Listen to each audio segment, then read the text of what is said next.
Hai guys, jumpa lagi dengan Madam Detektif.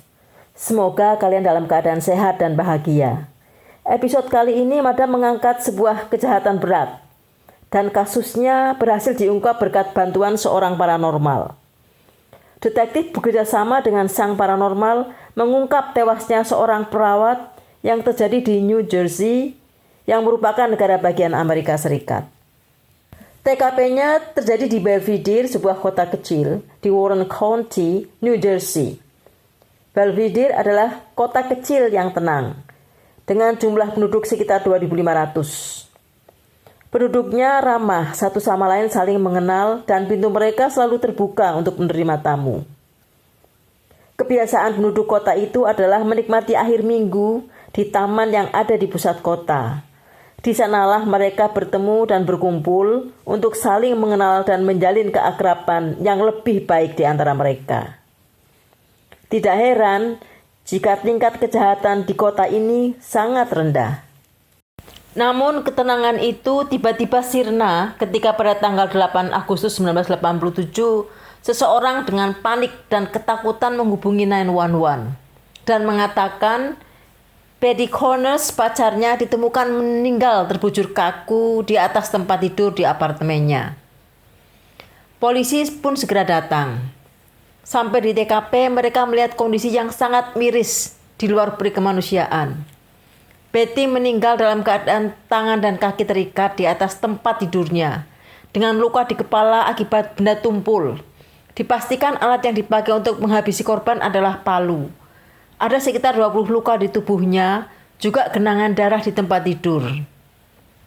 Betty Connors adalah janda dengan 5 orang anak yang menjelang dewasa dan bekerja sebagai perawat. Dikenal suka bergaul dan baik kepada siapapun. Siapa yang tega melakukan perbuatan ini kepada Betty? Betty tinggal di apartemen yang terdiri dari 2 lantai dan korban tinggal di lantai 1. Kondisi TKP tidak menunjukkan hal aneh. Semua barang-barang di kamar Betty tertata seperti biasanya, kecuali darah yang terpercik di beberapa tempat juga di wastafel. Tampaknya pelaku mencuci tangannya untuk membersihkan darah yang menempel untuk menghilangkan jejak kejahatannya. Namun ada satu bukti yang cukup penting, yaitu 2 buah sidik jari yang ada di jendela yang sudah dilepas oleh pelaku. Setelah diamati, ternyata sidik jari tersebut ada di kaca jendela bagian dalam. Berarti pintu dijebol dari dalam. Kesimpulannya, pelaku tidak masuk melalui jendela, tapi dia keluar melalui jendela. Nampaknya dia bertamu lalu diterima korban. Setelah itu, pelaku memaksa korban melayani hasratnya. Karena korban menolak, dia mengikat kaki dan tangannya agar tidak melawan. Setelah puas, korban dihabisi. Kesimpulan detektif, korban mengenal pelaku. Ini adalah kasus berat, mengingat baru pertama kali terjadi di Belvidere setelah 200 tahun. Maka kepolisian Belvidere meminta bantuan kepada kepolisian Warren County. Detektif Dave Heather dari kepolisian Warren County diberi tugas untuk memimpin investigasi kasus tersebut. Detektif mulai investigasi dengan menanyai tetangga sekitar. Apakah mereka mendengar atau melihat sesuatu yang aneh pada saat terjadinya insiden tersebut?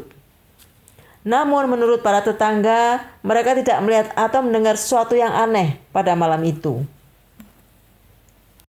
Orang yang pertama dicurigai tentu saja pacar korban yang bernama Paul. Karena dialah orang yang pertama menemukan korban dan melapor ke 911. Maka dia dipanggil ke kantor polisi untuk diinterogasi. Ketika ditanya apa yang dia lakukan pada saat malam kejadian, dia menjawab pergi memancing di tempat pemancingan dekat taman kota. Namun sulit untuk menentukan apakah dia berbohong atau tidak, karena ketika dicek di tempat pemancingan juga tidak ada saksi. Alibinya membuat para detektif curiga. Lalu dia diinterogasi selama beberapa hari, namun dia tetap mengelak dan semakin ketakutan.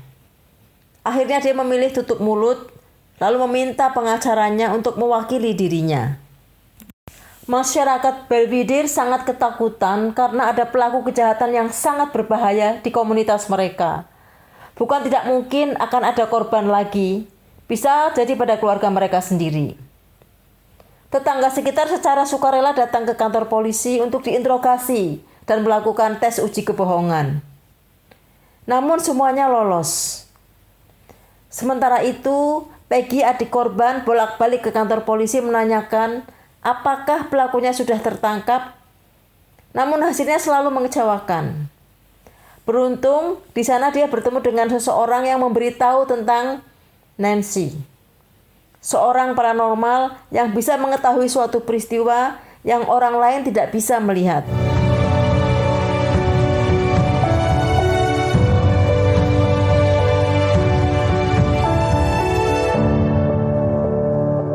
Sudah 8 hari sejak kematian Betty, belum juga ditemukan siapa pelakunya.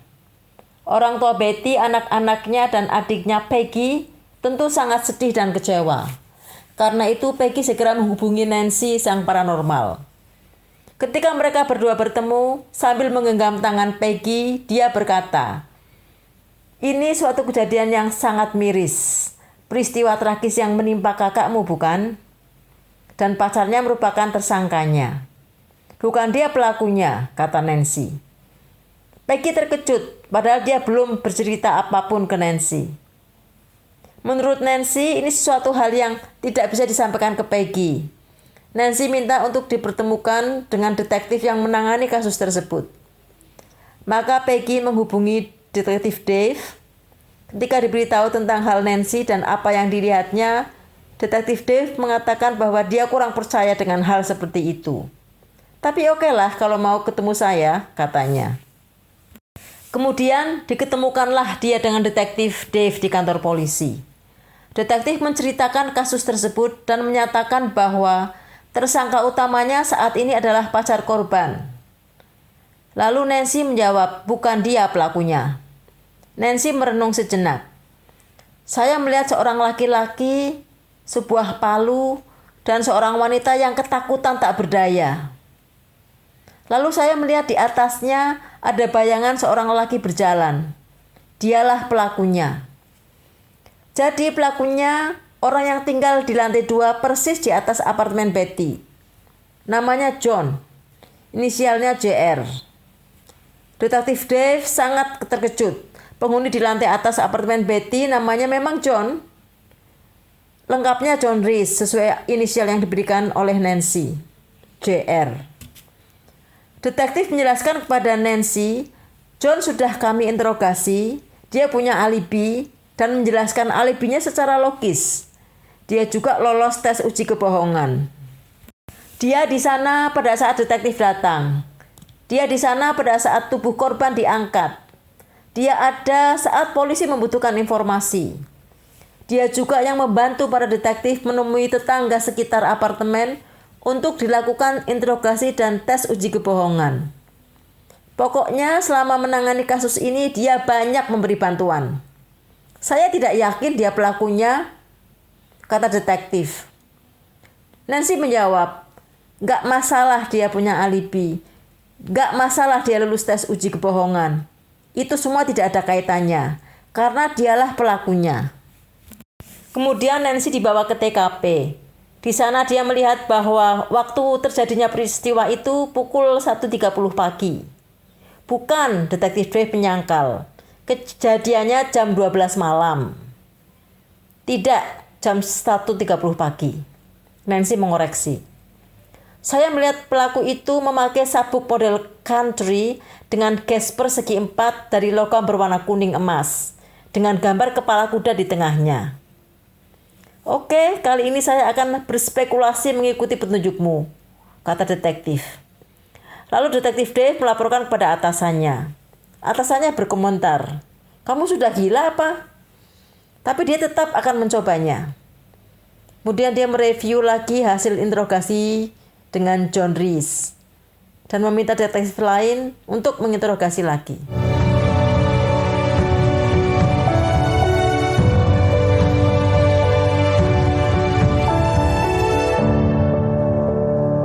Maka John dipanggil lagi untuk diinterogasi. Dengan senang hati dia memenuhi permintaan detektif.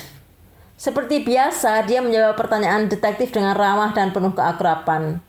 Itulah sebabnya selama menangani kasus tersebut terjalin hubungan akrab antara John Reese dan para detektif. Namun kali ini detektif terkejut. Ternyata dia memakai sabuk dan gesper yang persis digambarkan oleh Nancy. Dugaan bahwa John Reese adalah pelakunya semakin kuat. 11 hari setelah peristiwa itu, penemuan sangat penting didapat polisi. Ternyata sidik jari John Reese sama dengan sidik jari yang ada di jendela apartemen korban. Maka detektif menanyakan, mengapa sidik jarinya ada di jendela apartemen korban? Lalu dia menjawab, oh ya, kami memang berteman akrab. Waktu itu korban meminta tolong untuk memperbaiki jendelanya yang macet. Namun seorang anak korban yang sering menemani Betty tinggal di apartemen memberi kesaksian bahwa jendela apartemen tempat Betty tinggal tidak pernah macet. Informasi penting lainnya juga didapat dari hasil forensik laporan medis. Ternyata korban meninggal sekitar pukul 1.30 pagi. Jadi benar apa yang disampaikan Nancy. Padahal John Reese hanya bisa memberi alibi secara detail pada saat pagi hari hingga tengah malam. Jam berapa dia bangun, jam berapa dia sarapan, dan berangkat kerja. Namun apa yang dilakukan di malam pada saat kejadian tidak begitu jelas, hanya sekilas saja. Jadi kemungkinan besar dia ada di TKP. Dan ini semakin memperkuat dugaan bahwa dialah pelakunya. Namun ada satu PR bagi detektif, yaitu menghubungkan bahwa John Reese adalah pelakunya. Untuk itu detektif harus bisa menemukan palu yang dipakai pelaku untuk menghabisi korban. Bisakah Nancy membantu? Ketika ditanya di mana keberadaan palu tersebut, Nancy mengatakan dia melihat ada tanaman ilalang di pinggir sebuah sungai kecil. Di sungai kecil itulah John Reese membuang palunya. Kemudian Nancy menggambarkan lokasi sungai itu. Untuk menuju arah sana, harus melewati tanah pertanian, setelah itu ada hutan kecil. Di ujung hutan itulah sungai itu berada. Sayangnya Nancy tidak bisa memberitahu di daerah mana lokasi persisnya. Maka satu-satunya jalan adalah membuat John mengakui perbuatannya. Kemudian John dipanggil lagi dan diinterogasi. Detektif bertanya, alibi yang kamu berikan jelas dan rinci pada saat pagi sampai tengah malam. Tapi setelah itu keteranganmu kurang jelas. Yang kami tanyakan, di mana kamu pada malam hari antara jam 12 malam sampai jam 2 pagi? Saat itulah John kebingungan, mengambil napas panjang. Akhirnya dua orang detektif membawanya ke ruang khusus. Di situ John nampak gelisah. Salah seorang detektif berkata, "Sudahlah John, kami tahu kaulah pelakunya. Dan kamu pun tahu bahwa kaulah pelakunya." Akhirnya John mengakui perbuatannya. Dia juga mengakui palu yang dipakai menghabisi Betty dibuang di sungai dekat ladang pertanian tempat dia bekerja. Detektif pun mendatangi tempat itu. Ternyata mereka harus melewati ladang, hutan kecil, dan di ujung hutan itu ada sebuah sungai kecil dengan semak-semak di pinggirnya. Persis seperti apa yang digambarkan Nancy. Palu itu pun berhasil ditemukan. Akhirnya John ditahan dengan tuduhan memaksa berhubungan badan dan menghilangkan nyawa Betty Connors. Dalam persidangannya, pengacara John mengatakan bahwa John seharusnya dibebaskan karena tidak bersalah. Betty lah yang mengundang John datang ke kamarnya untuk mengajak berhubungan badan. Namun ketika John sampai di kamarnya, Betty berubah pikiran dengan menolak untuk berhubungan badan sehingga John emosi. Namun hakim tidak percaya. Cerita itu hanya karangan John Reese, kata hakim. Dia sudah punya rencana untuk memaksa berhubungan badan dengan korban dan tahu risikonya akan ditolak. Karena itu dia membawa palu. Jadi apa alasan John membawa palu kalau bukan untuk menghabisi korban? Ini berarti korban menolak ketika John mengajak berhubungan. Karena itu kemudian dia menjalankan rencananya. Memaksa korban melayani hasratnya dengan terlebih dahulu mengikat kaki dan tangannya.